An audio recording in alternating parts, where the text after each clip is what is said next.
రామచంద్రాయ వేధసే రఘునాథాయ నాథాయ సీతాయాః పతయే నమః. ఓం శ్రీ గురుభ్యో నమః. సమస్త సన్మంగళాని భవంతు. నాయనా, ఈ సుందరకాండకు నాయకుడైనటువంటి హనుమంతుడు చిన్న సందేహం. ఏమిటి నాయనా? రామాయణంలో మిగిలిన కాండలన్నింటికీ అర్థం తెలుస్తోంది. బాగుంది. కానీ దీన్ని ప్రత్యేకంగా సుందరకాండ అని ఎందుకంటారో దయచేసి వివరిస్తారా? నీకు వినాలనుందా? సరే, సావధానంగా కూర్చో. మిగిలిన అన్ని కాండలకి కూడా కథతో సంబంధించినటువంటి పేర్లే పెట్టారు. సీతారాముల జననము, వివాహము, దాంపత్యము ఇదంతా బాలకాండ అయింది. ఇంకా పట్టాభిషేక ప్రయత్నము, వరాలు కోరడము, సీతారాములు అరణ్యం వెళ్లడం వరకు అయోధ్యలో జరిగింది అయోధ్యాకాండ అయింది. ఇంక సరే, అరణ్యంలో మహర్షుల దర్శనము, విరాధుణ్ణి కబంధుణ్ణి చంపడం, శూర్పణఖ ప్రవేశం, సీతాపహరణం ఇదంతా అరణ్యంలో జరిగింది కనుక అరణ్యకాండ. ఆ తరువాయి సుగ్రీవ మైత్రి, వాలివధ, భూగోళ విశేషాలు, వానరుల సీతాన్వేషణం, ఇంతవరకు కిష్కింధ. ఆ తరువాయి యుద్ధకాండ తెలుస్తూనే ఉంది కదా. ఈ కిష్కింధకి యుద్ధానికి మధ్యలో దీనికి సుందరకాండ అని ఎందుకు నామకరణం చేశారు? అది కదా నీ సందేహం. ఇక సామాన్యంగా ఏ కవైనా అయితే దీనికి ఏవేవో పేర్లు పెట్టివ్వడు. కానీ ఆయన మహానుభావుడు ఋషి కనుక దీనికి ఈ పేరు ఎందుకు పెట్టాడు అనే దాని మీద ఎందరెందరో పెద్దలు ఎన్నెన్నో వ్యాఖ్యానాలు చేశారు. వాటన్నిటి సారాంశం ఏమిటంటే, 100 యోజనాల పొడవైన సాగరాన్ని లంఘించడానికి యోగ్యమైన రీతిలో విజృంభించిన హనుమంతుని యొక్క విశ్వరూప సౌందర్యం ఇక్కడ ఉన్నది. ఇక ఆధునిక నగరాలన్నింటినీ తలదన్నే సర్వ సౌకర్యాలతో అలరారే లంకానగర సౌందర్యం, ఆ నగరంలో ఉండే నరనారీ జన సందోహం అంతా పానమత్తులై సాగించే రాగ సౌందర్యం, లంకేశ్వరుడైన రావణుని రాజస రాక్షస సౌందర్యం, అశోకవనంలో మూర్తీభవించిన పతివ్రతా శిరోమణి అయిన జానకీ సౌందర్యం, శరణాగత త్రాణపరాయణుడు, సత్యధర్మ కవచ బంధితుడు, జగదేక ధానుష్కుడు అయిన శ్రీరామచంద్రుడి సౌందర్యం, ఆత్మహత్యకు సన్నద్ధులైన జానకీ హనుమంతుల ప్రాణరక్షణ సౌందర్యం, ఇన్నిటినీ మించి రమణీయార్థ ప్రతిపాదక శబ్దాలతో, ఉపమాద్యలంకారాలతో, ప్రాసక్రీడాసక్తులకు ప్రాణదానం చేసే శ్లోకాలతో అక్షర తపస్సులందరినీ ఆనందపరిచే కవితా సౌందర్యం, ఇన్ని సౌందర్యాలు ఉన్నందువల్లనే ఆదికవి వాల్మీకి మునీంద్రుడు కూడా ముచ్చటపడి దీనికి సుందరకాండ రాసిన సమర్థుడైన హనుమంతుడు రావణుడు అపహరించిన సీతాదేవిని అన్వేషించే సంకల్పంతో చారణ సంచార మార్గాన ప్రయాణానికి ఉద్యుక్తుడయ్యాడు. ఒక్కసారి శిరసు పైకెత్తి చూశాడు. స్వచ్ఛంద సంచరణశీలి అయిన మృగరాజుల మహేంద్రగిరిపై విహరించి ఉత్సాహంతో పాదఘట్టనం చేస్తుంటే అక్కడ ఉండే మృగాలు, పక్షులు అన్నీ భయంతో కంపించి దిక్కులు తోచక పరుగులు పెడుతున్నాయి. మహావృక్షాలు సమూలం కదిలి కూలుతున్నాయి. కామరూపులైన కిన్నర యక్ష గంధర్వగణాలతో మత్తేభయూధాలతో విరాజిల్లే మహేంద్రగిరి మీద హనుమంతుడు సరోవరంలో మత్తగజంలా విహరిస్తున్నాడు. తూర్పుగా తిరిగి సూర్యునికి, ఇంద్రునికి, ప్రజాపతికి, సర్వభూతాలకు అంజలి ఘటించాడు. తన జన్మకు కారణభూతుడైన వాయుదేవుడికి అభివాదం చేశాడు. ఒళ్ళు విరిచాడు, దేహాన్ని సాగదీశాడు, ఉప్పొంగుతూ బాహువులు అప్పళించాడు, పాదద్వంద్వం నేల మోపి అదిమి పట్టాడు. ఆ ఒత్తిడిని సహించలేక పర్వతం ఊగిసలాడుతోంది. దానిమీద చెట్లన్నీ అటూ ఇటూ కదలి పూలవాన కురిశాయి. ఆ పూలజల్లులో హనుమంతుడు సుగంధపూరితమైన పుష్పగిరిలా కనిపిస్తున్నాడు. పర్వత అంతర్భాగంలోని జలధారలు పైకుబికి ఏనుగులు తొండాలతో విరజిమ్ముతున్నట్టున్నాయి. ప్రాణికోటి రోదనధ్వని చేస్తోంది. విషసర్పాలు పడగలు వివృతం చేసి కాకోల విషాగ్నుడు క్రక్కుతూ గండశెలలను కరుస్తున్నాయి. త్రాచుపాము కాటు సోకిన రాళ్ల మీద అగ్ని పుడుతోంది. పర్వతం మీది ఓషధులేవి దీన్ని చలార్చలేకపోతున్నాయి. విద్యాధర దంపతులు భయంతో గగనవీధికి లేచారు. అక్కడ పానశాలలో సుఖంగా త్రాగుతున్నవారు చేతిలోని పాత్రలు విడిచి రుచికరమైన మాంసఖండాలు విసిరి సువర్ణ పాత్రలు చెయ్యి జారుతుంటే దిక్కులు తెలియక పరుగులు పెడుతున్నారు. విద్యాధర కాంతలు హార నూపురాలు జారిపోతున్నా లక్ష్యపెట్టకుండా గగనవీధికి లేచిపోతున్నారు. పర్వతాకారుడైన వాయునందనుడు రామకార్యార్థి అయ్యే సాగర లంఘనం చెయ్యబోతున్నాడు అనే మాటలు మహర్షుల నోట విద్యాధర కాంతల చెవుల పడగా వారు పరమానందంతో హనుమంతుని అద్భుతాకారాన్ని సందర్శిస్తున్నారు. ఒక్కసారి అటు ఇటు చూశాడు. సర్వ తేజశక్తిని కేంద్రీకరించాడు. పాదాలు రెండు దగ్గరగా చేర్చాడు. శిరస్సు కొంచెం పైకెత్తి చూపు దూరానికి సారించి చెవులు నిక్కించి లంఘనోద్యుక్తుడవుతూ, ఓ వానర వృద్ధులారా, మిత్రులారా, రామధనుర్విముక్త శరం ఎంత వేగంగా వెడుతుందో అంత వేగంతో లంకలో ప్రవేశించి అమ్మవారిని అన్వేషించి అక్కడ లేకపోతే దేవలోకానికి వెళ్లి అక్కడా లేకపోతే లంకానగరానికి తిరిగి వచ్చి రావణునితో సహా లంకను పెళ్లగించి తీసుకువస్తాను అని ఒక్క నొక్కు నొక్కి పాదంతో పైకి లేస్తున్నాడు. ముందుకు సాగుతున్నాడు మహాప్రభంజన వేగంతో. ఆ కొండ మీద వృక్షాలు సముద్రంలో పడుతున్నాయి.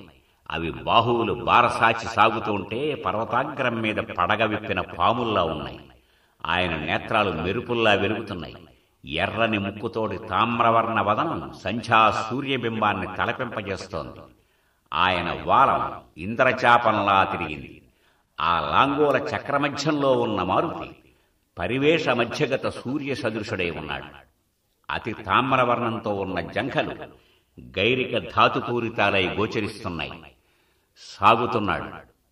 ఆయన వెడుతున్న వేగ తీవ్రతకు సముద్రం కల్లోలమై ఉత్తుంగ తరంగాలు లేస్తున్నాయి. ఆ తరంగాలను వక్షస్థలంతో క్రిందికి నెట్టుతూ సాగుతున్నాడు. మత్స్య మకర తిమింగలాలు హనుమంతుని గమనంలో పుట్టిన గాలికి ఎగిరి ఆకాశంలో పలుచని వస్త్రాల వలె ఎగురుతున్నాయి. సముద్రంలోని భుజంగాలు హనుమంతుని నీడను చూచి గరుత్మంతుడే వస్తున్నాడని భయపడుతున్నాయి. అది 10 యోజనాల వెడల్పు, 30 యోజనాల పొడవు ఉంది. రెక్కల పర్వతంలా వెడుతున్నాడు. కొంత దూరం సాగుతూ ఉండగా ఆ రామకార్యార్థి అయి వెడుతున్న హనుమంతుడికి సహాయం చేయాలనే తలంపు సముద్రానికి కలిగింది. తనలో దాగి ఉన్న మైనాకుణ్ణి పిలిచి, ఓ గిరిపుత్రుడా, దేవేంద్రుని ఆజ్ఞ ప్రకారం నువ్విక్కడ లోక కళ్యాణానికి ఉన్నావు. నేడు రాముని దూత ఆయన మారుతి లంకకు వెడుతున్నాడు. ఆయనకి అతిథి సత్కారం జరపాలి. నువ్వు యథేచ్ఛగా పెరగగలవు కనుక ఒక్కమారు పైకి లే అనగానే మైనాకుడు ఆకాశ వీధికి శిఖరాన్ని పొడిగించాడు. సూర్యబింబంలా కనిపించే గిరిశిఖరం ఏదో తనకు అడ్డు వస్తోందని భావించి విశాల వక్షంతో ఒక్క దెబ్బ కొట్టాడు. ఆ శక్తికి ఆశ్చర్యపడి మైనాకుడు, వానరోత్తమా, నేను నీకు ఆతిథ్యమివ్వడానికి వచ్చానయ్యా. రాఘవుల పూర్వులైన సగరుడు ఈ సాగరుణ్ణి ఇంత చేశారు. ఆ అభిమానంతో ఆయన నన్ను పంపాడు. మీ నాన్న ఒకనాడు నాకు సాయపడ్డాడు. దానికి ప్రత్యుపకారం చేద్దామనుకుంటున్నాను అనగా హనుమంతుడు, ఓ గిరిశ్రేష్ఠుడా, నీ మాటలే నాకు తృప్తిని కలిగించాయి. నువ్వు చెయ్యదలిచిన సత్కారాలన్నీ అందినట్టే భావిస్తున్నాను. నాకు ఎదర చాలా పని ఉంది. ఈ పగలు గడవకుండా నేను లంకలో కాలు పెట్టాలి. నేను తిరిగి వచ్చేటప్పుడు మిగిలిన సత్కారాల విషయం చూద్దాం అని ముందుకు సాగుతున్నాడు ప్రభంజన వేగంతో. గంధర్వ సిద్ధ దేవతాగణాలు చూశాయి హనుమంతుని యొక్క గమన వేగాన్ని. ఈయన ధీరుడేనా, ధీమంతుడు కూడా ఒక్కసారి పరిశీలించాలనుకుని నాగమాత సురసను పిలిచి, అమ్మాయి వాతాత్మజుని శక్తిని పరీక్షించు అనగానే సురస కామరూపంతో భీకరవదనం తెరిచి హనుమంతునికి అడ్డుగా వెళ్ళి, ఓ వానరుడా, ఈరోజు నువ్వు నాకు ఆహారం కావాలి అంటే హనుమంతుడు, అమ్మా, నేను దాశరథి అయిన రాముని పని మీద వెడుతున్నాను. జానకీదేవిని చూసి క్షణంలో తిరిగి వచ్చి నీ నోట్లో పడతాను అంటే సురస, ఓరి వానరుడా, ముందు నా వదనంలో ప్రవేశించు అనగానే హనుమంతుడు తన దేహాన్ని పెంచుతున్నాడు. పెంచుతున్నటువంటి దేహానికి సరిపడేలా సురస నోరు పెంచుతోంది. క్షణంలో హనుమంతుడు అంగుష్ఠ దేహుడై సురస ఉదరంలోకి వెళ్లి పైకి వచ్చి, దాక్షాయిణి, నీ కడుపులోకి వెళ్ళాను, ఆకలి తీరింది, నన్ను అనుగ్రహించు అనగానే సురస సంతోషంతో, నాయనా, నీకు కార్యసిద్ధి అవుతుంది, వెళ్ళిరా. హనుమంతుడు సాగుతున్నాడు.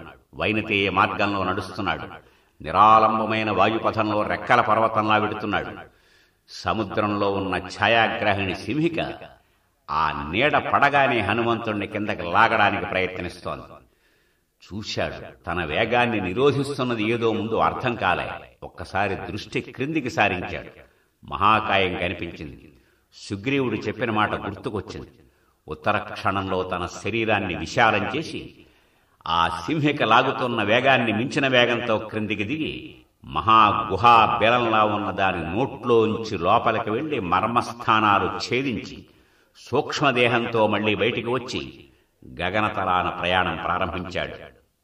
ఎన్నో ప్రాణుల నీడలు పట్టి లాగి ప్రాణికోటిని ఆరగిస్తున్న సింహిక కళేవరం సముద్ర తరంగాల మీద తేలియాడుతుంటే సిద్ధచారణగణాలు సంతోషం పొందాయి. వాని ధైర్యం, బుద్ధి, సాహసం, ఇంతటి ధైర్యము, విశాల దృష్టి, బుద్ధిశక్తి, సాహసము ఉన్న హనుమంతుడు సాధించలేనిది లేదు అనుకుంటున్నారు. అంతలో సముద్రం ఆవల తీరానికి వచ్చాడు. పర్వత పంక్తులు కనిపిస్తున్నాయి. నెమ్మదిగా తన శరీరాన్ని సంకోచింపజేశాడు. త్రివిక్రమ రూపాన్ని వామనం చేసి మహావిష్ణువును తలపింపజేశాడు. లంకానగరంలో పర్వతం మీద దిగి సంధ్య కోసం ఎదురు చూస్తున్నాడు. 100 యోజనాలు దాటి వచ్చినా శ్రమ కాని ఆయాసం కాని లేదు. ఇంకో ఇన్ని 100 యోజనాలు కూడా అవలీలగా లంఘించగలిగిన శక్తితో కనిపిస్తున్నాడు. అక్కడ చల్లగాలిలో పూల వాసనలు ఆస్వాదిస్తూ నెమ్మదిగా అటు ఇటు చూస్తున్నాడు. లంకానగరాన్ని తిలకిస్తున్నాడు. పరమ రమణీయంగా గోచరిస్తోంది. స్వచ్ఛ జలభరితమైన సరోవరాలు, వాటి నిండా హంసలు, సారసాలు, కారండవాది జలపక్షులు, వాటిపై మండలాకృతిలో తుమ్మెదలు ఝంకారాలు చేస్తూ నృత్యం చేస్తున్నాయి.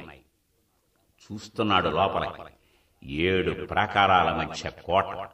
కోటలో పర్వతాలంతంత భవనాలు, భవనాలపై పతాకాలు, కాంచన తోరణ శోభిత ద్వారాలు.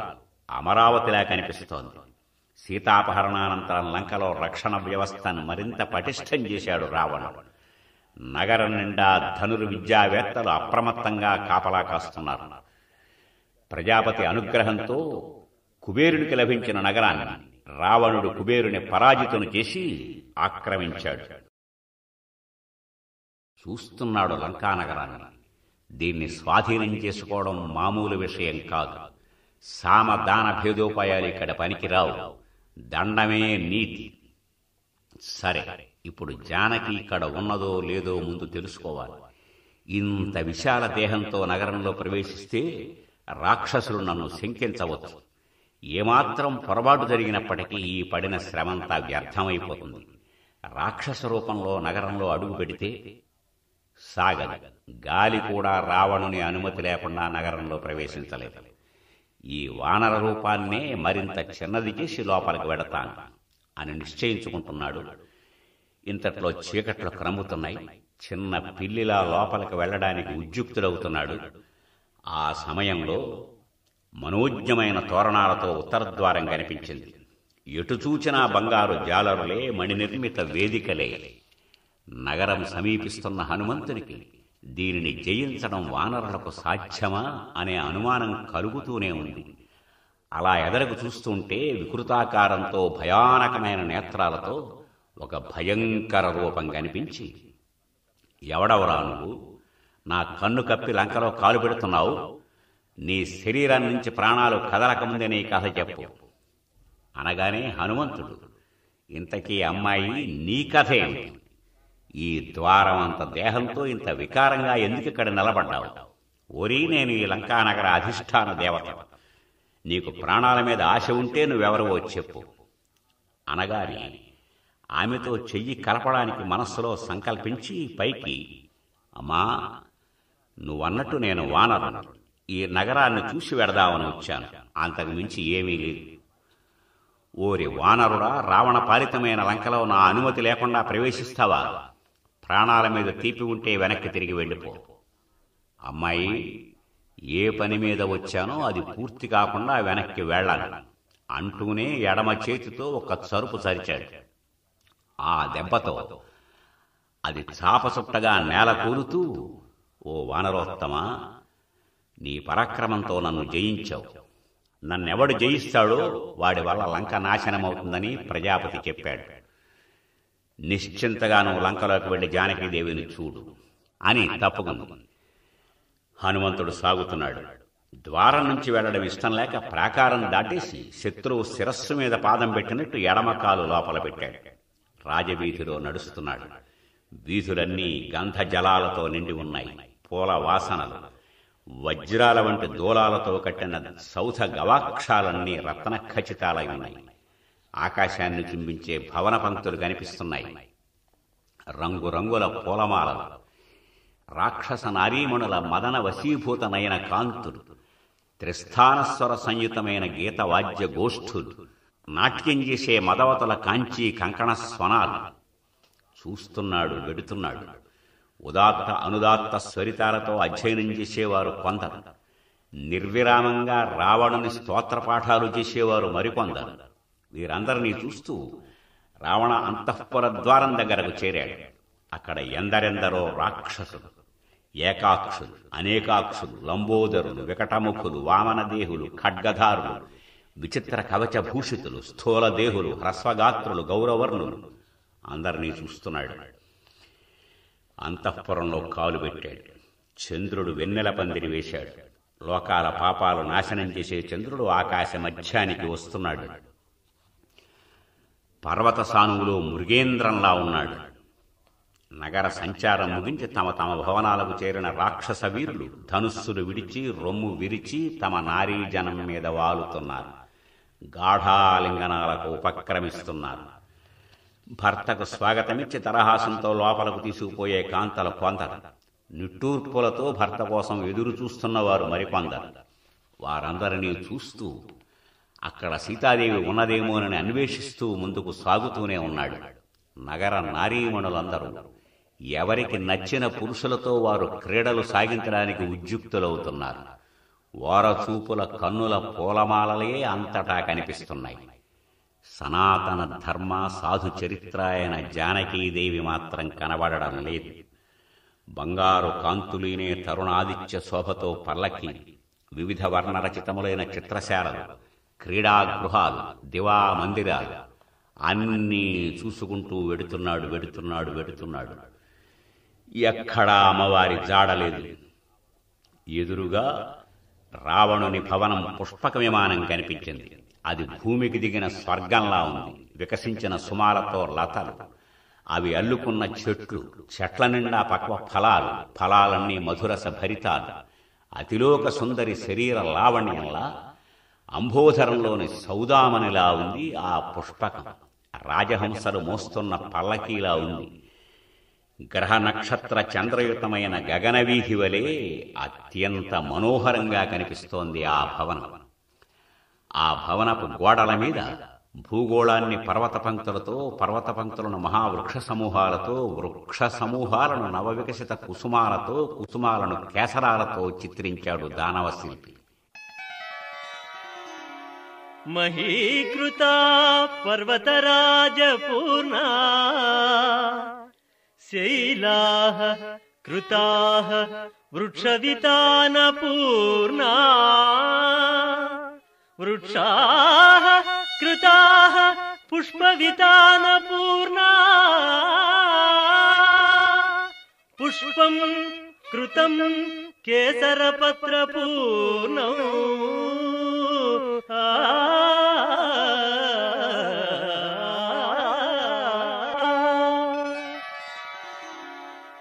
ఆ విమానంలో ఎన్నో అంతస్తులు, అన్నిటిలో చిత్రశాలలు.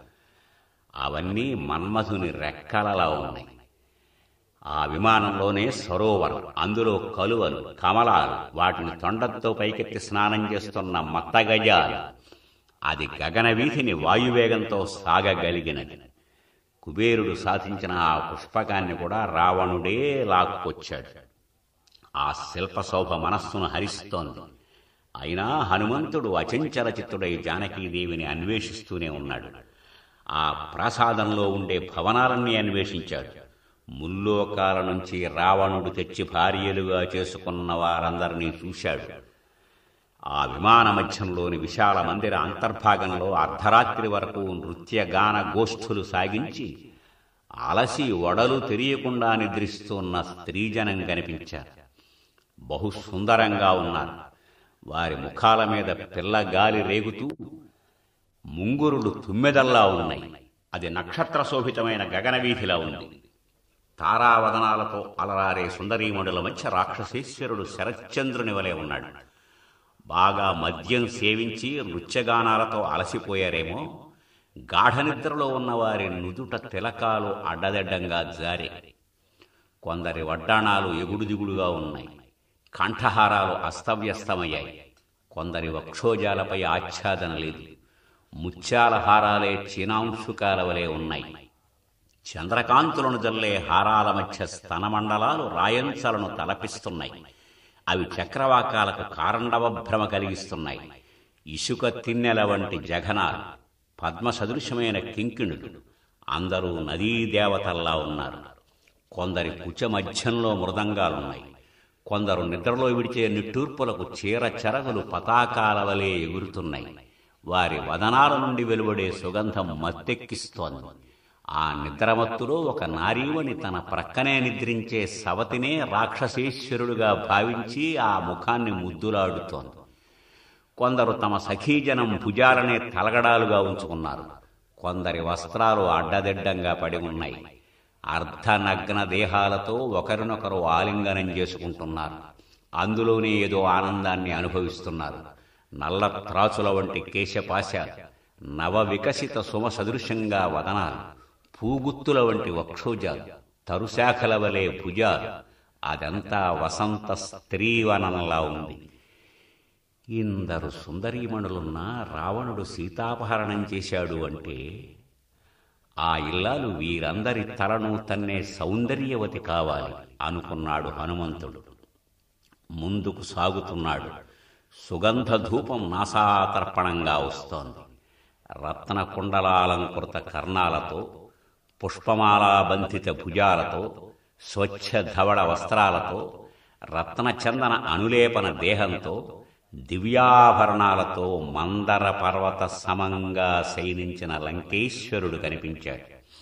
సుష్ఠుగా మద్యం పుచ్చుకొని కామినీ జనగోష్ఠిలో అలసి హాయిగా నిద్రిస్తున్న రావణుణ్ణి చూశాడు. సరిగ్గా దృష్టిని ఆయన మీద కేంద్రీకరించాడు. మినుములు రాసిపోసినట్లు నల్లటి దేహం, ఆ శరీరానికి అటూ ఇటూ ఐరావత దంతఘాతిత వ్రణచిహ్న శోభితమైన బాహుద్వయం, పరిఘాయుధాల్లా ఉన్నాయి. ఏనుగు తొండాల్లా ఉన్నాయి ఆ చేతులు. మణిరత్న ఖచిత సువర్ణంగుళీయకాలతో ఆ హస్తాంగుళులు రత్నకాంతులినే సర్పాల వలె ఉన్నాయి. 5 పడగల పాములా ఉంది చెయ్యి. ఆ నిద్రలో రావణుడు విడిచే గాలితో భవనమంతా నిండుతోంది. ఆ మహాకాయుని పద సన్నిధానంలో ఎందరో నిద్రిస్తున్నారు. అటు చూశాడు, ఇటు చూశాడు. రావణుని ప్రక్కనే బంగారు కాంతులతో అతిలోక సౌందర్యంతో నిద్రిస్తున్న ఇల్లాలు కనిపించింది. ఒక్కసారి ఆనందం పెల్లుబుకింది. క్రిందికి దిగాడు, తోక ముద్దు పెట్టుకున్నాడు, దూకాడు, గంతులేశాడు. ఓ కపి ప్రకృతి అంతా ప్రదర్శించాడు. ఆవిడే సీతాదేవి అనుకుని. ఉత్తర క్షణంలో సిగ్గుతో తల కుంచుకుపోయింది. ఏకపత్రీవ్రత నిష్ఠాపరుడైన రాముని భార్య దేవేంద్రుణ్ణి కూడా కన్నెత్తి చూడదే, అటువంటిది రాక్షసుని సైన్యం మీద ఉంటుందా? ఈవిడ కూడా రావణుని పత్నులలో ఒకతే అయి ఉంటుంది అనుకుంటూ మళ్లీ అన్వేషణ ప్రారంభించాడు. ఒళ్ళు తెలియకుండా త్రాగి క్రీడలలో అనుభవిస్తూ ఆచ్ఛాదనారహిత దేహంతో నిద్రించే వారెందరినో చూశాడు. పానశాలల నిండా రకరకాల మద్యాలు, ప్రక్కనే నంజుళ్లకు వేడివేడి మాంసభక్ష్యాలు, చక్కని ఆసనాలు, భోజన పాత్రలు, అందులో కొన్ని సగం తిన్నవి, కొన్ని సగం త్రాగినవి. చూస్తున్నాడు, వెడుతున్నాడు. సీతాదేవి కనిపించడం లేదు. నగ్నంగా అర్ధనగ్నంగా ఉన్న నారీజనమే కనిపిస్తోంది. హౌరా, పరస్త్రీని కన్నెత్తి చూడడమే మహాపాపమే. ఈ నగ్నంగా ఉన్న ఇందరు నారీవుడులను చూడడం ఎంత పాపం అనుకుని సీతాదేవిని అన్వేషిస్తున్నానే తప్ప నా మనస్సులో ఏ వికారమూ లేనప్పుడు నేను బాధపడవలసిన పని లేదు. ఎక్కడ దొరుకుతుంది అమ్మవారు? స్త్రీజన మధ్యంలోనే స్త్రీలు ఉంటారు. అందుచేత నేను చేసేది పాపం కాదు అని నిశ్చయించుకున్నాడు. లతాగృహాలు, చిత్రమండపాలు, నిశామందిరాలు ఎన్ని గాలించినా సీతాదేవి జాడలేదు. ఈ రావణుని దుర్బుద్ధికి భయపడి అమ్మవారు ప్రాణత్యాగం చేయలేదు కదా.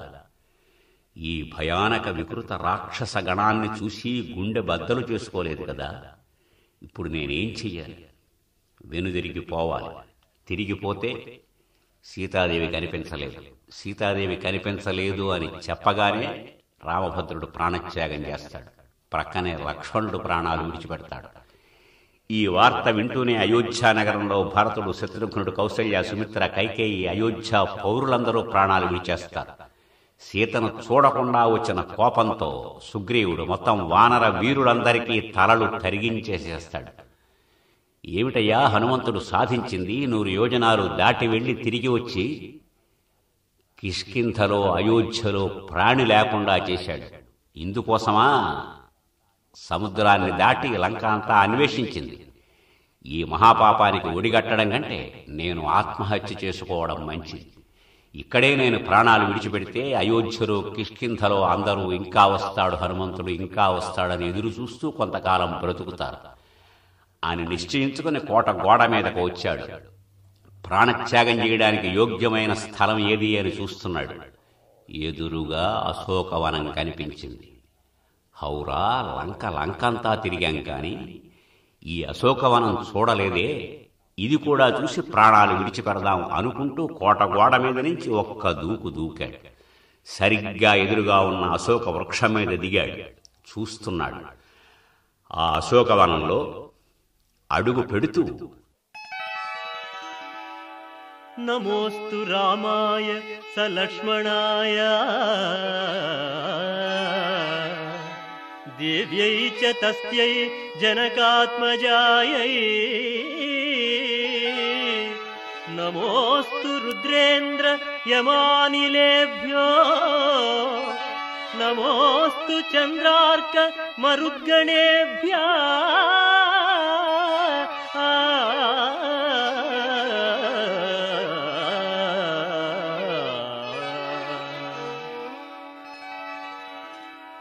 అశోకవనంలో కాలు పెట్టాడు.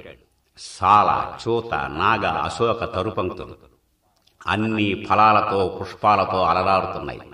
చెట్ల కొమ్మల నిండా పక్షులు, అవి కలత నిద్రలో కలస్వనాలు చేస్తున్నాయి. ఆ చెట్ల గుంపుల నడుమ లతా నికుంజాలలో, దిగుడుబావుల దగ్గర, తటాకాల సమీపాన, క్రీడా పర్వత గుహలలో, శిఖరాగ్రాలపై, సెలయేటి తిన్నెలపై అంతటా అన్వేషించాడు. ఎక్కడా అమ్మవారు కనపడలేదు. మళ్లీ వచ్చి వనమధ్యంలో ఉన్న మహోన్నతమైన శింసుపా వృక్షం చేరాడు. చంద్రుడు పడమటి కొండకు చేరుతున్నాడు. ఆ వెన్నెల వెలుగులో అశోకవనం మరింత రమణీయంగా ఉంది. నిస్సందేహంగా సీతాదేవి లంకలో ఉండి ఉన్నట్లయితే ఇక్కడ నదీ స్నానానికి వచ్చి ఉదయం సంధ్యని ఉపాసించాలి. తప్పదు, అంతవరకు వేచి చూద్దాం అనుకుంటున్నాడు. అల్లంత దూరంలో కైలాసగిరిలా తెల్లగా పగడాలు పొదిగిన బంగారు మెట్లతో ఒక ప్రాసాదం కనిపించింది.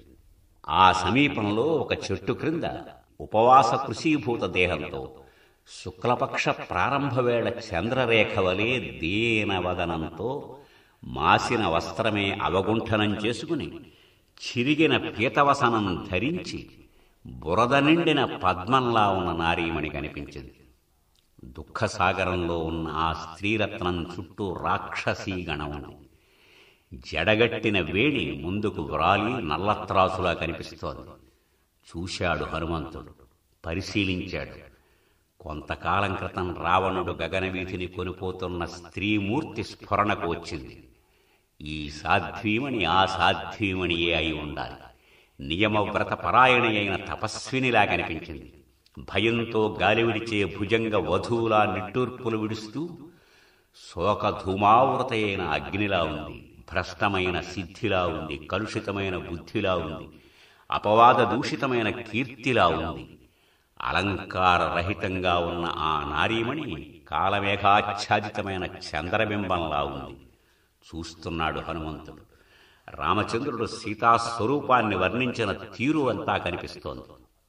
ఆయన ఏ ఏ ఆభరణాలు ఉంటాయని చెప్పాడో ఆ అలంకారాల గుర్తులు కనిపిస్తున్నాయి. ఋష్యమూకం మీద తాను చూచినప్పటి పచ్చని పట్టు ఉత్తరీయం మాసి ఉన్నది. ఆమె కట్టిన చీర దుమ్ము కొట్టుకొని ఉన్నది. శరీరం ధూళి ధూసరితమైన సువర్ణకాంతుడినుతూనే ఉంది. ఇంత దీనదశలో ఉన్నా ఆవిడ మనస్సు స్థిరంగానే ఉన్నట్టుంది. సందేహం లేదు, ఈవిడే రాఘవుని ధర్మపత్ని. ఈ ఇల్లాలు ఇంతటిది కనుకనే ఆయన అంత దుఃఖ వివశుడవుతున్నాడు. దయా శోక కారుణ్యాలతో, మన్మథ వాంఛతో అంత బలీయంగా ఆయన్ను అది వేధిస్తోంది. ఇప్పుడు తెలుస్తున్నది, సాధుశీల ఈ క్రూర రాక్షస హస్తాలలో పడిపోయిందే అని కరుణతో, తన ధర్మపత్నికి ఇంత దురవస్థ కలిగిందని శోకంతో, ఆవిడికి సరైన ఆశ్రయం దొరకలేదే అని దయ్యతో, హృదయాహ్లాదం కలిగించే ప్రియురాలు దూరమైందే అనే బాధతో ఉన్నాడు. రూపగుణశీలాలలో సాదృశ్యం కల భార్యాభర్తలు లోకంలో ఉండరు. అటువంటిది ఈ సీతారాముల మధ్య రూపగుణశీలాలలో ఎంత సాదృశ్యం గోచరిస్తోంది. హౌరా, కాలం ఎంత బలీయమైనది! ఇంతటి ఇల్లాలికి కలగవలసిన క్లేశాలేనా ఇవి? ఈ ఇల్లాల కోసం రాముడు ఎన్ని అసాధ్య కార్యాలైనా సాధించగలడు. కబంధుడు, వాలి వంటి మహాబలులు నిహతులయ్యారంటే ఈ ఇల్లాలు కారణం. విరాధుని వంటి వాడు చస్తాడని ఎవడనుకున్నాడు?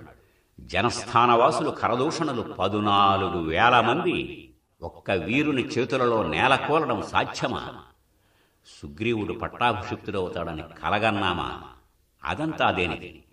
సామాన్య వానరుడను నేను 100 యోజనాల సముద్రాన్ని తరించానంటే దానికి కారణం ఎవరు? ఈ ఇల్లాలు. కన్ను రెప్పవేయకుండా నగర రక్షణ చేస్తున్న రాక్షసగణం కన్నుగప్పి లంక అంతా తిరగగలిగానంటే అది నా శక్తియా? ఈ పాతివ్రత్య దీక్ష కారణం. ఈవిడ సౌందర్యం, ఆవిడ శీలం ఎంత మహత్తరమైనది! నది, నద, నగ, సాగర పరివృతమైన భూమండలాన్ని కూడా రాముడు కాలదన్నగలడు ఈవిడ కోసం. ఈ జానకి శీల సౌందర్యంతో త్రైలోక్య సామ్రాజ్యాధిపత్యం కూడా సరితూగదు. కాని ఇంతటి పతివ్రతకే ఇలాంటి అవస్థ ప్రాప్తించిందంటే కాలం ఎంత వంచిస్తోంది. సర్వరాజ్యభోగాలు విడిచి భర్తృసేవ కోసం అరణ్యాలకు వచ్చిన ఇల్లాలు ఈ రాక్షసీ గణమధ్యంలో ఎలా బాధలు పడుతుంది? ఏమిటి వీళ్ల విగ్రహాలు? ఒకత్తి ఏకాక్షి, ఒకత్తికి ఒకటే చెవి, ఇంకొకత్తికి శంఖాల వంటి చెవులు, ఒకత్తికి చెవులే లేవు, ఒకత్తికి జుట్టు లేదు, ఒకదాని జుట్టు కంబడిలా ఉంది. దీర్ఘ లలాటాలు, లంబోష్ఠాలు, లంబ జానుకాలు. వీరిలో కొందరు కుబ్జలు, కొందరు కరాళ నేత్రలు, కొందరు పింగాక్షలు. ఆహాహా, ఏమి సృష్టి ఇది! కొందరికి ఏనుగు పెదవులు, కొందరికి గుర్రపు పాదాలు, కొందరికి గాడిద చెవులు, కోతి చెవులు, ఆవు చెవులు, అడ్డం తిరిగిన ముక్కులు, పొడుగు సాగిన ముక్కులు, తొండపు ముక్కులు, పొడవైన మెడలు, మెడయలేని తలలు, కుంభ సదృశమైన ఉదరాలు, కొన్ని కనిపించని పొట్టలు, కొన్ని విశాల ముఖాలు. ఈ భయంకర ముఖాలతో, దేహాలతో అలరారే వీరి చేతులలో శూలాలు, ఆయుధాలు. వారి చేతులలో పానపాత్రలు, ఎదురుగా మాంసం. ఆ రక్తం నంజుకుంటూ మాంసఖండాలు ఆరగిస్తూ ఉన్న స్త్రీ జనాన్ని చూసిన హనుమంతునంతటి వాడికే గుండె జలధరించి ప్రకంపం పుట్టింది. ఈ రాక్షసీ మధ్యంలో ఈ ఇల్లాలు పడి ఉన్నదా? కన్నులు అశ్రుపూరితాలయ్యాయి. అంతలో తెలతెలవారబోతోంది. తూర్పు దిక్కులో ఉషోరాగాలకు అంకురార్పణ జరుగుతోంది. సరిగ్గా ఆ సమయానికి రావణాంతఃపురం నుండి వేదగానం వినిపిస్తోంది. షడంగ వేద విధులైన బ్రహ్మరాక్షసులు వేదఘోషతో, మంగళవాద్యాలతో వస్తున్నారు. ఓహో, రాక్షసేశ్వరుడు మేలుకొలుపులు విని లేచి వస్తున్నట్టున్నాడు. కన్నులు తెరిచాడు రావణుడు. జానకి మనస్సులో కదిలింది. మన్మథతాపం ప్రారంభమై ఉంటుంది. దాన్ని నిగ్రహించుకోలేక శయ్యాగృహం వదులుతూనే తారహారాలు సవరించుకుంటూ అశోకవనం వైపు వస్తున్నాడు. ఆయన వెంట నారీజనం, వారితో దాసీజనం. బంగారు కాగడాలు, ఛత్ర చామరాలు, మంగళ జల కలశాలు, దర్భాస్తరణం. రావణుని పక్కనే రత్న ఖచ్చితమైన పానపాత్ర. ప్రక్కనే మరొక ఇల్లాలి చేతిలో త్రాగడానికి పాత్ర. వాటితో అశోకవనంలో అడుగుపెట్టాడు రావణుడు. నిద్రమత్తు వదులుతున్న నారీమణులు తమ ఆభరణాలు, వస్త్రాలు సరిచేసుకుంటున్నారు. ఎదురుగా వచ్చి నిలిచాడు రావణుడు. చూసిన సీతాదేవి ఝంఝామారుతంలో అరటి మోగులా కదిలిపోయింది. కాళ్ళు ముడుసు కూర్చుంది. రావణుడు ఆమెను చూసి, సీతా, ఎందుకు భయపడతావు? నీ శరీర సౌందర్యాన్ని దాచుకోకు. ఓ మోహనాంగి, నా మీద దయచూపవే, నన్ను ప్రేమతో చూడవే. ఓహో, నీకు ధర్మభీతి చాలా ఉన్నట్టుంది. సీత, నువ్వు ఎరగవనుకుంటాను, మేము కూడా ధర్మ విషయంలో చాలా నిష్ఠ కలవారు. మా ధర్మం ఏమిటో తెలుసా? పరదారాపహరణము, పరస్త్రీ గమనము. ఇవి మా రాక్షస వంశానికి ఉత్తమమైన ధర్మాలు. ఈ ధర్మ నిర్వహణలో ఎప్పుడూ మేము ఏమరపాటుగా ఉన్నాం. అయితే నిన్ను బలాత్కరించి అనుభవించాలనే దుర్బుద్ధి నాకు లేదు. నీ అంతట నువ్వే నన్ను ఆహ్వానించి నా అంతఃపురానికి వచ్చే రోజు కోసం ఎదురు చూస్తున్నాను. యవ్వనము, సౌందర్యము, లావణ్యము ఉన్నాయే సీత, ఇవి శాశ్వతంగా ఉండవు. సాగరాభిముఖంగా వెళ్లే నదీ ప్రవాహం ఇంక వెనుదిరగదు. అలానే ఈ సౌందర్యము, లావణ్యము హరించిపోతాయి. సువిశాల నితంబిని, నీ లావణ్య శోభామయ గాత్రం నా ముక్కుపుటాలకు ఉచ్చులు పోసి లాగుతోంది. అవివేకాన్ని విడిచిపెట్టి నన్ను భర్తగా స్వీకరించు. ఇదిగో, ఈ భూగోళంలోనే కాదు, మొత్తం 14 భువనాలలో నా ముందు నిలబడగల మొనగాడు లేడు.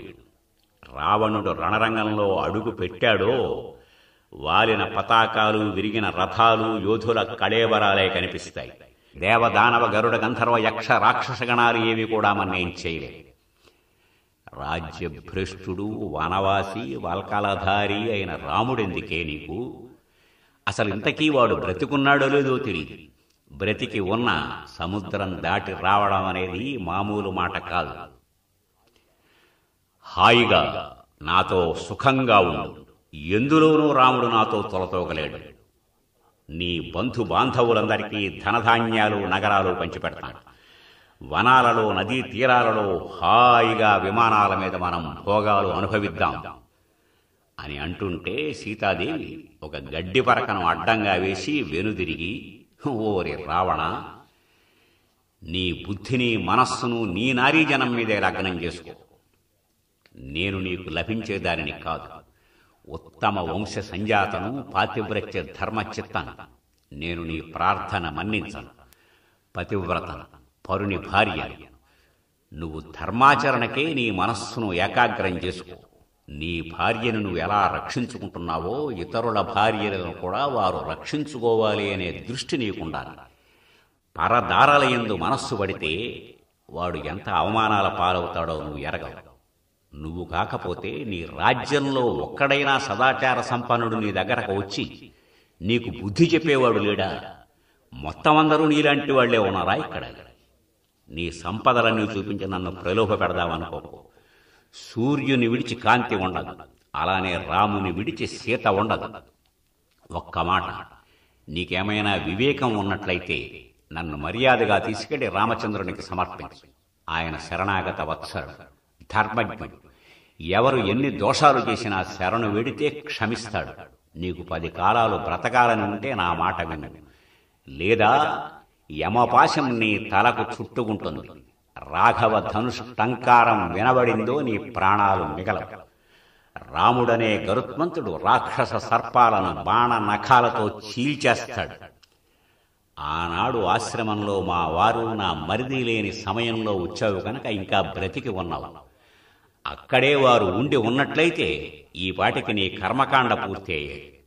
పెద్ద పులి ఎదుట నక్కలా అయ్యేవాడు, అయినా మించిపోలేదు అని సీతాదేవి అంటుంటే రావణుడు చాలా ఆవేశంతో, సీత, ఏ స్త్రీ మీద అయితే మనం మనసు పడి ప్రణయ ప్రార్థన చేస్తూ ఉంటామో వాడికి అవమానమే వస్తుందని తెలుసు నాకు. అయితే నీ మీద ఉన్న కామం కారణంగా నాకు క్రోధం రావడం లేదు. అందుకే నిన్ను విడిచిపెడుతున్నాను. లేకపోతే ఏనాడో ఈ కత్తితో నీ తల తరికేవాడి. అధిక ప్రసంగాలు ఆపు. నీకిచ్చిన గడువు ఇంక 2 మాసాలు. ఈ వ్యవధిలో నీ మనసు మారిందా త్రైలోక్య సామ్రాజ్యం నీ పాదాల ముందుంటుంది.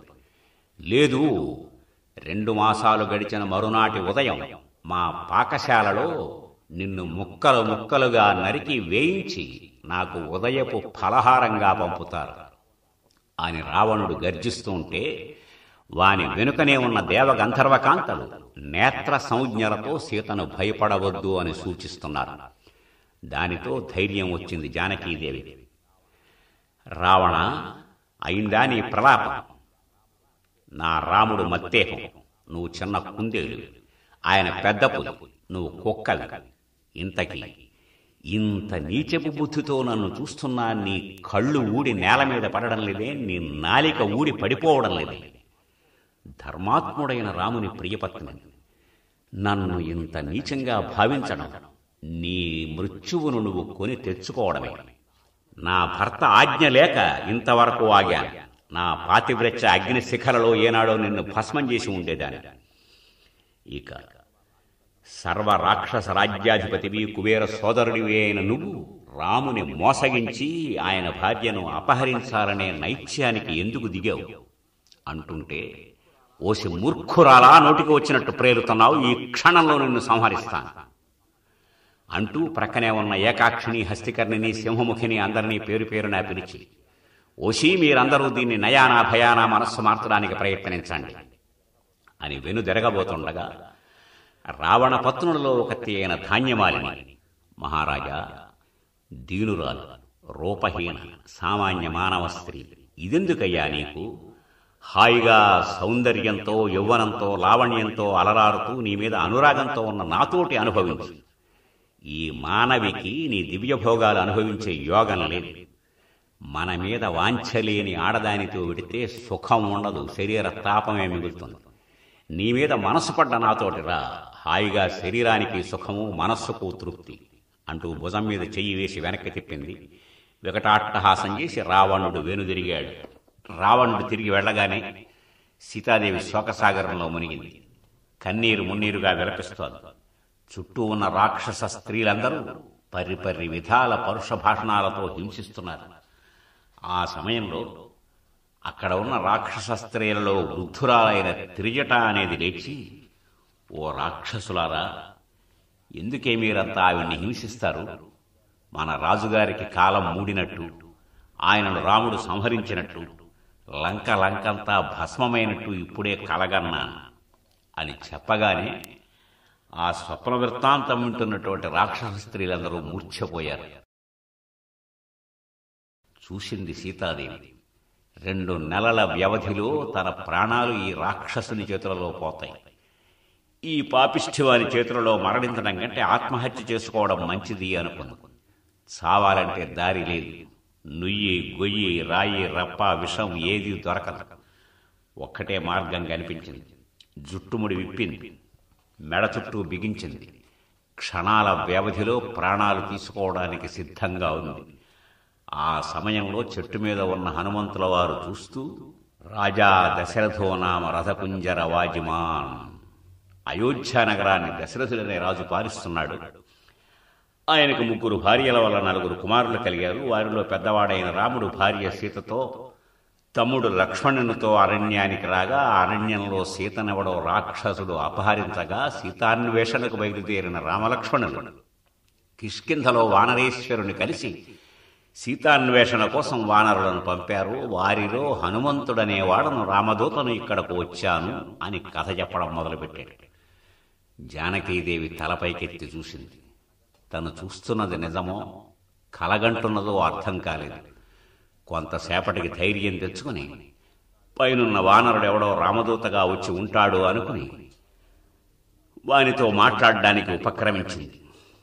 బ్రహ్మానందంతో హనుమంతుడు క్రిందికి దిగి, అమ్మా, నేను రామ సందేశం తెచ్చిన దూతను. వేదాంగి విధుడైన రాముడు నీ క్షేమం అడిగి రమ్మన్నాడు.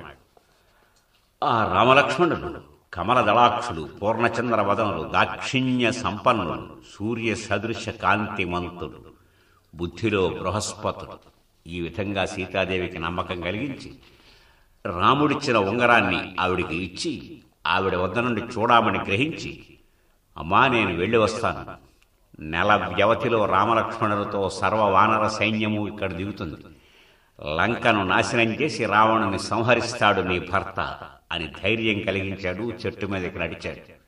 ఒక క్షణం ఆలోచించాడు. ఈ రాక్షసులు సామమార్గాన దారికి రారు. వీరితో యుద్ధం సాగాలి. యుద్ధం చెయ్యాలి అంటే లంకానగరంలో అంగబలం ఎంతుందో, ఆయుధ బలం ఎంతుందో తెలుసుకోవాలి. దీనికి ఏమిటి మార్గం? ఒక్కటే మార్గం. అశోకవనాన్ని ధ్వంసం చేసినట్లయితే కోటలోకి తీసుకువెళ్లి శిక్షించడానికి ప్రయత్నిస్తారు. అనుకుంటూనే అశోకవనంలోని చెట్లన్నీ ధ్వంసం చేయడం మొదలుపెట్టాడు. వార్త రావణుడికి అందింది. రాక్షసులను ఒకరి వెంట ఒకరిని పంపుతున్నాడు. వస్తున్న ప్రతి రాక్షసుణ్ణి తోకతో చుట్టి సముద్రంలోకి విడిచిపెడుతున్నాడు. చిట్ట చివరికి గత్యంతరం లేక రావణుని కుమారుడైన అక్షకుమారుడు కూడా వచ్చాడు. వాడిని అదే దారిని పంపడంతో రావణుడు తన పెద్ద కుమారుడైన ఇంద్రజిత్తుని పిలిచి, నాయనా, సావధానంగా సాగించాలి యుద్ధం. వాడెవడో సామాన్య వానరుడు కాదు.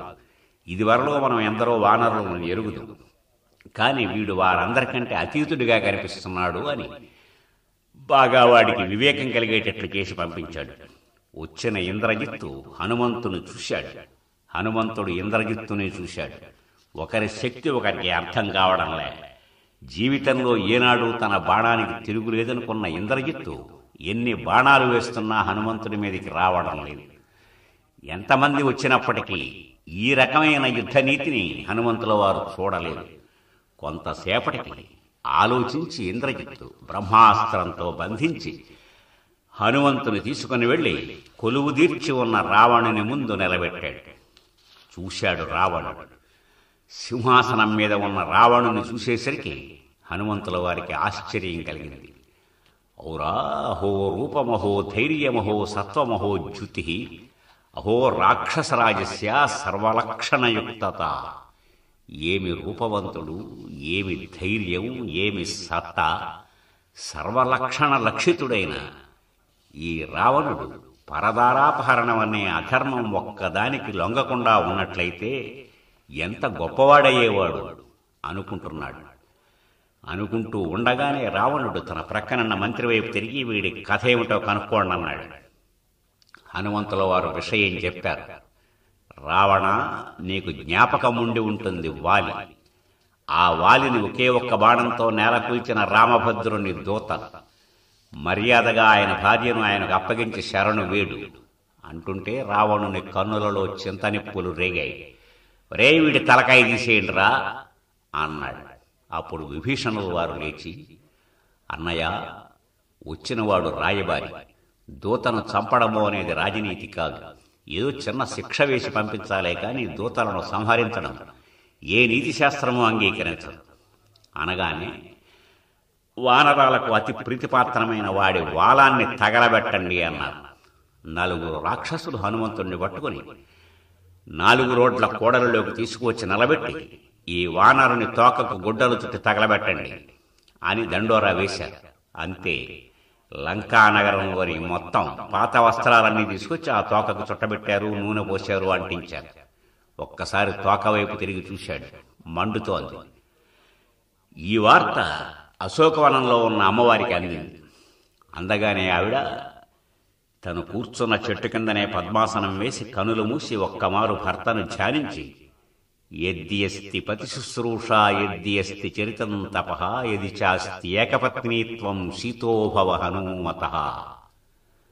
ఓరి అగ్నిహోత్రుడా, నా పాతివ్రత్య నిష్ఠ సడలనది అయితే, నా రాముడు ఏకపత్నీవ్రతుడే అయితే, నా తపఃఫలం ఇంకా మిగిలి ఉంటే హనుమంతుడి తోక మీద వేడి గాలి తగలడానికి వీల్లేదు.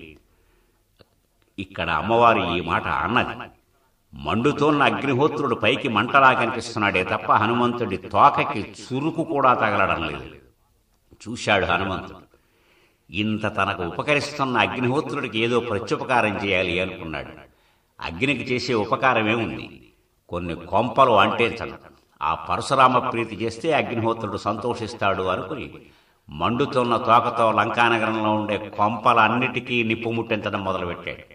మంటలు రేగుతున్నాయి, ఆర్తనాదాలు చెలరేగుతున్నాయి. ఒక్క విభీషణుని ఇల్లు మాత్రం విడిచిపెట్టి మిగిలిన అన్నింటికీ నిప్పు ముట్టించి సముద్ర తీరానికి చేరి తోక దానిలో ముంచి తిరుగు ప్రయాణం కట్టి ఆవలి ఒడ్డున ఉన్న జాంబవదాదులను చేరి, దృష్టా సీత, చూశాను సీతను అంటూనే వారందరినీ వెంటబెట్టుకుని కిష్కింధకు చేరి రామభద్రుని సమీపించి, రామచంద్ర, లంకానగరంలో అశోకవనంలో మబ్బు కమ్మిన చంద్రరేఖలా ఉన్న జానకీదేవిని దర్శించానయ్యా. రావణ సంహారం చేసి అమ్మవారిని తీసుకురావాలి అని హనుమంతుడు అనగానే సుగ్రీవుడు, రామచంద్రుని వైపు ఆజ్ఞ కోసం ఎదురు చూస్తున్నాడు. అప్పుడు రామభద్రుడు, సుగ్రీవా, ఇంకా ఆలస్యం దేనికి? తక్షణం విజయ ముహూర్తం ఇప్పుడే మనకు కనిపిస్తోంది. సైన్యాలను నడిపించు. అక్కడ నుంచి లంకలో అడుగుపెట్టి రావణ సంహారం సాగించాలి. అంతే అన్నాడు. సుగ్రీవుని ఆజ్ఞతో సర్వ వానర సేన లంకానగరాభిముఖంగా సాగుతోంది. ఇది సుందరకాండ. రామాయ రామభద్రాయ రామచంద్రాయ వేధసే రఘునాథాయ నాథాయ సీతాయా పతయే నమః.